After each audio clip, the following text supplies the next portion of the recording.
Natural. Is this natural? I knew I had to change something at that point. Hi, my name is Claire.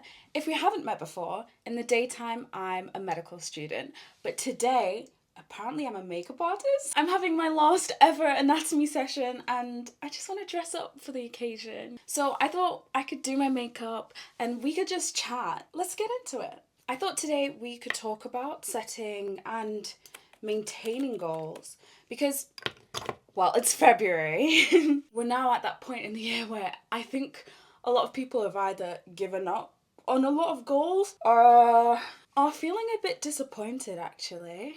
February is that point in the year where a lot of people's perspective on their goals have changed. You know, the excitement of New Year's resolutions has kind of settled. But I think that's one of the reasons why it's so important to have the setting and maintaining goals conversation right now, because otherwise it's really easy to forget why you were doing all these things and you'd set all those goals in the first place. So, for example, for me, I'm studying at university, and when New Year's resolutions roll around, I'm chilling at home. No assessments. I didn't have any January exams this year. So it's really easy to be like, oh, I'm gonna set 100 different goals, and by the end of 2025, I'll have completed them all. And then you get back into being at uni, and you're like, oh, when do I have time to do all of these things? Your priorities change throughout the year, and that's so normal. But I don't think we should give up on some of those dreams or goals or hopes that we had for the year. Otherwise, when will we set aside time to achieve them? I did my hair first because Google said you're supposed to do makeup after doing hair. I don't know how I feel about it. Now I feel like I'm rubbing gel into my face. Ugh. But we'll see how it turns out. Now we're back into the hustle and bustle of things. How many of those goals or things you said you wanted to do this year have you actually set aside? Have you actually set aside? How many of those goals that you set aside time to write down or talked about with your friends have you actually done? And it's a really human thing, I think, but you know, it's a new month and there's always news, okay? And like, oh, it's the first day since payday. Oh, it's the first day that I'm gonna go on that 1 hour walk. It's that first day that I'm doing a new job. So you can set goals whenever you like. And actually, you don't have to wait for a new season or a new thing for it to happen. But I do think it is a little bit fun to do them at the same time. So, new month, it's February. Let's get back into those goals. For me, oh my gosh, I was like, 2025, I'm going to learn how to rest more often. Rest is so important. And actually, this life, this career, these goals, they are not a sprint, they're a marathon. And if you don't take rests, oh my gosh, burnout is real. And I don't want to burn out in medical school. So, rest is important. And actually, rest is a form of self care if you really think about it. So, yeah, rest was one of those things that I said I wanted to do, but then uni and group projects and deadlines came around, and I was like, REST, who are you? But now we're in February. I'm like, let's reset that goal because it's important. And when I do finish medical school, I want to look at the time with love and know that I treated myself well during that time. Yes, I have to put my head down and be in my books, but it also needs to be sustainable. And that mindset shift is one of the ways that you show yourself that you are thinking of future you and present you, you know? One thing I've been saying for years is I need to do things for future Claire. And future Claire isn't Claire in 10 years' time. Future Claire is Claire tomorrow morning, in 6 hours, in 24 hours, in a week's time. Future Claire is who I do the dishes for at the end of the evening. Because if I don't do those dishes, in the morning when I'm trying to get ready to go to uni, I'm going to be thinking about those dishes. And that's not fair in future Claire. But then it's also important to think of current you. And current Claire likes a soft life. I do. But in order to have a soft life in the future, current Claire has to make some decisions. And that includes, doing the dishes, even when I'm like, oh, I don't want to. And that's just one example of the ways that I consider future and current Claire. I think that having those two versions of me means that I'm like, do you know what? I'm rooting for her. I'm rooting for future Claire. So, yeah, let's get this done. Also, you need to make goal setting fun. I don't know, is it social media that's making people feel like their goals have to be really boring? Or it has to be something that everyone can relate to? No, you're allowed to do things that only you will find impressive. Or you think only you will find impressive. Or only you will actually be able to tell the difference. Like, for example, I have been doing my hair more often, styling my natural hair more often, and experimenting with different ways to do it without spending too much money. And I love it. I love it. I love it. I love it. I feel like I'm learning more about my hair and more about myself, especially because I grew up an only child. Like, I don't really have anyone else's hair to do except from my own. So I need to invest that time into my hair because no one else is gonna do it for me. Like, of course, my mom did it when I was younger, but now I'm in my 20s. Let's do it. Let's have some fun. Let's shake things up. Let's go on Pinterest and see these cool hairstyles that people are doing now. And that's been really fun. And it feels really rewarding when people notice and are like, did you do something new with your hair today? I'm like, maybe. So yeah, let's make goal setting fun. When I came back from the Christmas break, me and my flatmate, we made vision boards. And it was my first time making a vision board. And it was so fun. Oh my gosh. TikTok was right, guys. Vision boarding is fun. It's really, really, really, really, really fun.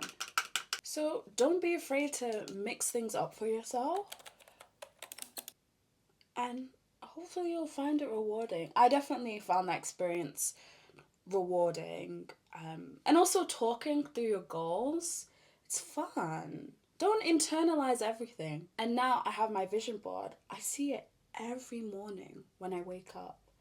And whilst it is fun to have those aesthetic photos to look at, you also have to make it realistic for you, which is why I use SMART goals. If you've never heard of SMART goals, they are goals that are specific, measurable, achievable, relevant, and time bound. And it works. It actually works. It works for me, and hopefully it'll work for you too. Because it's so easy to say, oh, this year I'm going to drink more water. Okay, but how much water does that actually look like? And how are you going to do that? Because if I drink 1 glass of water in a day, did I drink enough water? No, you and I both know we did not drink enough water. But if you tell yourself, hey, I'm going to drink 6 glasses of water today, and that's going to be my goal for the next week, okay, seems a bit more realistic, more achievable. And I'm not having to think about, oh, for the next 365 days, I've got to do this thing. No, I can manage a week. That's doable, that's manageable. But then you have this goal and you've made it smart, then you need a system in place. Because if I'm at uni from 9 to 5, when am I acquiring those glasses of water? Or if I'm suddenly spending the day at home studying, what if I just sit at my desk all day? What if I'm not craving water that moment in time? So we bought carafes. Carafes?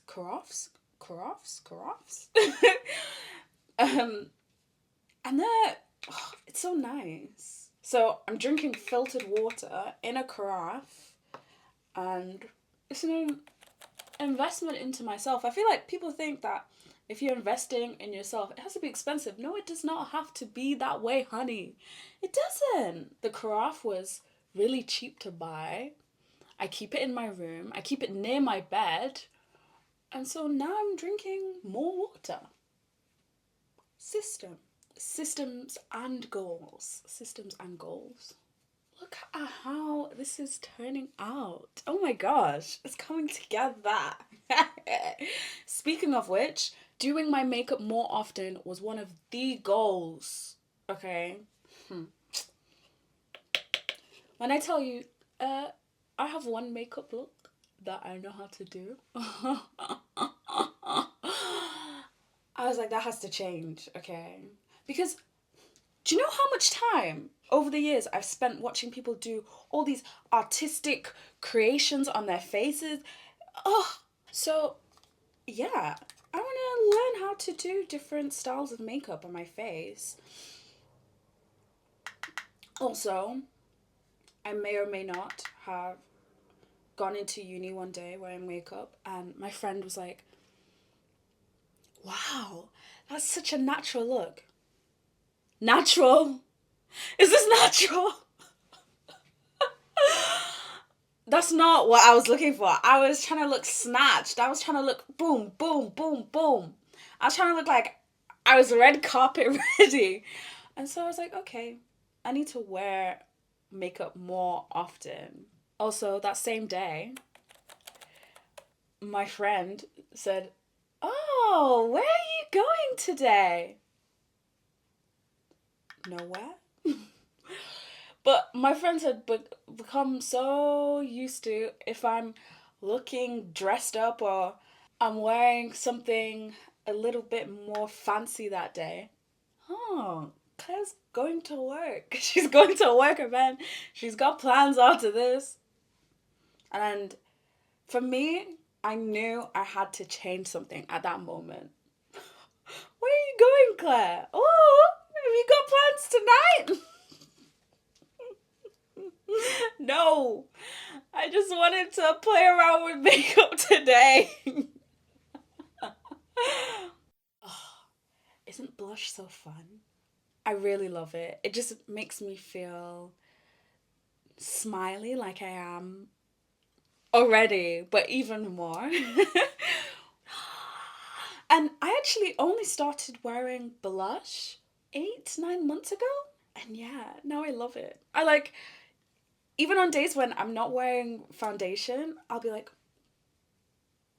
because I love the rosiness. I think it just looks so cute. Okay, so we've talked about how to set goals, but how do you actually stay motivated once those goals have been set? We're 1 month into a 12-month year, which all of them are 12 months. How can you stay motivated to do all those things that you said you wanted to do? And that's where discipline comes in. I'm sorry. I know discipline is not easy, but we need it. We need it.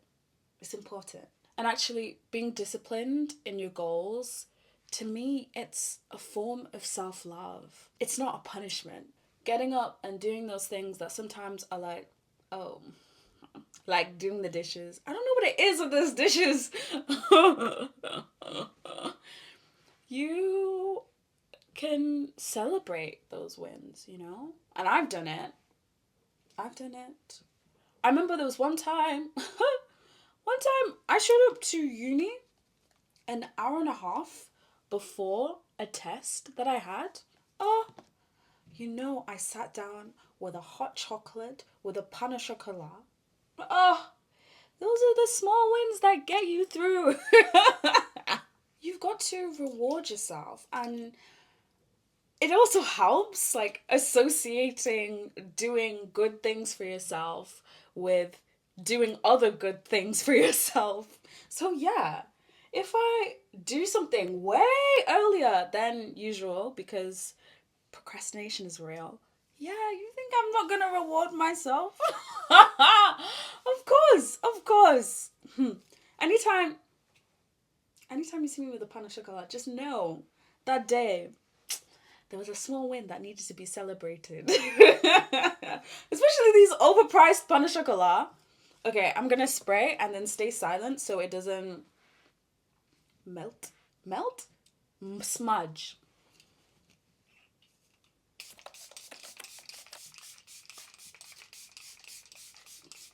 So yeah, celebrate the small wins. I think it's really important.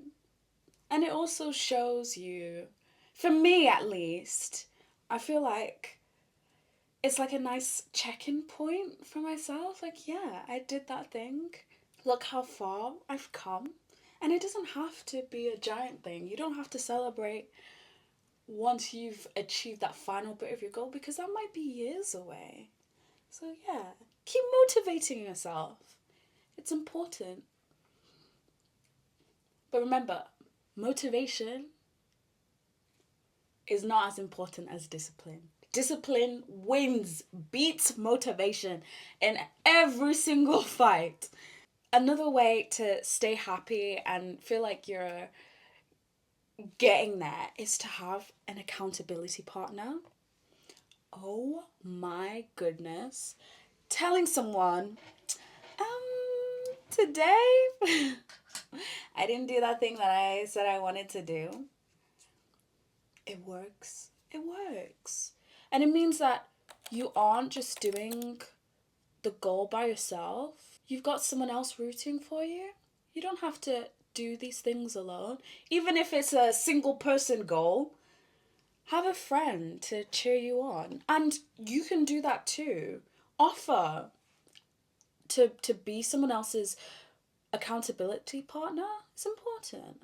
And actually, you might be able to inspire each other with your goals. And also, you can celebrate with each other when you achieve those goals or you have those small wins. It's about building community. Why not build community whilst you do this? Now I understand why the makeup gurus, the beauty influencers are like, bye. And then they come back with eyebrows. It's so hard to do when you don't have a mirror right up against you. I just went up to the window and I definitely was a bit heavy-handed with the blush, so I'm gonna pull it a bit back. I don't know if you can see it looking as bright as it does in person. So I'm gonna put some more on. More powder. Oh, but in the mirror it looks fine. Oh, if you see me in person and my blush is looking, whoo, please let me know. Actually, I don't want to know. I'm sure by now you know I love the Pomodoro technique. I love it. I love it. I love it. Because it makes doing a whole bunch of tasks look so doable and feel so doable when you're taking breaks and you've got scheduled breaks. It's like clocking into work and then going off for a break. It's nice. It's nice. And it's also something to look forward to when the tasks are difficult. So if you've got goals that feel a bit difficult or a bit uncomfortable to do sometimes, use the Pomodoro technique. Why not? And get through it that way. Also, sometimes you've just got to move that phone. Did your parents ever say, is that phone? For any any issue that you might have. My mom said it. It's because of that phone. And sometimes it is. Sometimes it is. So when I'm studying, my phone is face down and on the other side of the room. So I'll message my mom. Oh, I'm going to study now. So you won't be seeing any activity from me for a while. Putting those screen time limits on, you gotta do it sometimes. You gotta do it. And it doesn't feel nice, but discipline. Discipline, discipline, discipline. I feel like all those things those adults in your life, they tell you, they're actually right. They're actually right. You could stick post-it notes on your wall with the things that you want to get done today. Or you can do a thing called habit stacking, which I think works very well. If you know, oh, I brush my teeth twice a day, why don't you do that thing that you need to do right after you brush your teeth? Because you know you're getting up to the bathroom to go and brush your teeth. So, I'll go brush my teeth and then I'll read 10 pages of a book. And then in the evening, I'll go and do that again. When I go and brush my teeth in the evening, I'll go and read another 10 pages. And then in a day, 20 pages. In a week, 140 pages are done. I was thinking about doing eyeliner, but I think I've been relying on eyeliner too much. So I think I'll just do my mascara and then the look will be done. Yeah. Remember, your goals are marathons, not sprints. Unless your goal is to do a sprint, then I don't know how that works. I'm not a runner yet. Never say never. Maybe one day. Maybe. And yeah, don't be so close-minded about your goals. You need to be your own hype person, okay? You do. You do. And when you hype yourself up, you get to enjoy the journey. Well, here we go. This is the final look. What do you think? I need to rush off right now. Why don't you let me know in the comments one goal that you've got for the rest of February. See you later. Bye-bye.